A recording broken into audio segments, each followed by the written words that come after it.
Business. I'm still learning, still figuring that out. There's so many things that you have to learn when you start working for yourself. You are your own accountant, you're your own everything. You need to be prepared for that. If you say you want to be a freelance illustrator or author, you need to be prepared to do those things. You need to learn about the business side. You need to not look at yourself as only capable of working in a certain way. Like, I see this happen. It's a phenomenon. Like, I meet people who, for example, say that they see themselves, they want to be an artist, but they only want to be one type of artist. And I'm like, why would you do that? The world will already do that to you. It will already pigeonhole you, will already put you inside a hole. Why would you now put yourself inside another hole, right? Like, to me, you're going to be growing. You're going to be doing this thing for decade to decade. You're a different person. Were you the same person you are now in your 30s or in your 20s? No. So why would you do that to yourself as a creative? Why would you stifle yourself? You know? So I say all of this to say, business wise, how I've always looked at things, I've always seen myself as a whole thing, not just one thing. So, for example, I never intentionally wanted to be a children's book illustrator at the time I came into the industry, right? Like, I was fashioning myself to become like more of a trendy, fashionable kind of, cool illustrator, street artist, even almost. That's where I was going with it. And then children's book illustration came, and I said, okay, cool, I'll try that. And I tried it, and now look at where I am. But I know people that want to be something. They're so narrow-minded about that thing that they want to be, that they will ignore everything else. To me, you're a storyteller. Your primary objective is to tell stories.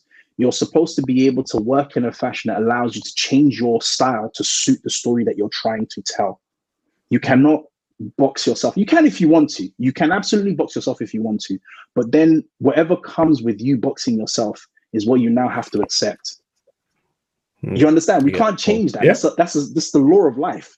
If you put yourself inside box, whatever comes inside that box with you is what you will have to chop and take, But if you open up the way that you look at creativity, if you open up the way that you look at yourself, then the limits are almost, it's limitless. It's limitless, right? So business-wise, things I advise people to do is look at their work in more than just the format that exists in. So one of the first things that I did once we finished Lookup was I started to take spreads and illustrations that I liked from the book, and I made them into prints. And those prints were so popular. And what those prints did was they expanded the experience of the reader. So children will read the book, right? Get one experience. Then they'll buy a print of the artwork and have it in their room. And now that's a different experience that they're having. If I got to, because Lookup has been, we've optioned Lookup. We optioned it in 2019. Optioning means that a production company has bought the rights to make it into a TV or film thing. So with those rights, we sold the merchandising rights as well. So that meant that I can't make any actual merchandise beyond paper, beyond prints. I can't make toys. I can't make anything like that. If I could make that, I would have made it already. And that would have been a whole nother thing, another experience for my readers, but also another revenue stream for myself as well. So it's just thinking about those things, thinking about and only certain stories lend themselves well to that experience. Not every single story is going to give you a character that you can now make toys and prints of, right? So it's about knowing. So for example, if you look, I didn't make toys from Grizzly Bear. I don't think I have any prints. I didn't make any prints from Grizzly Bear, that book. Like, I love the book. I think it's fantastic, but I just didn't think it lent itself well to those kind of things. And it's just having that knowledge of what works as what, and being open to having your work as different things.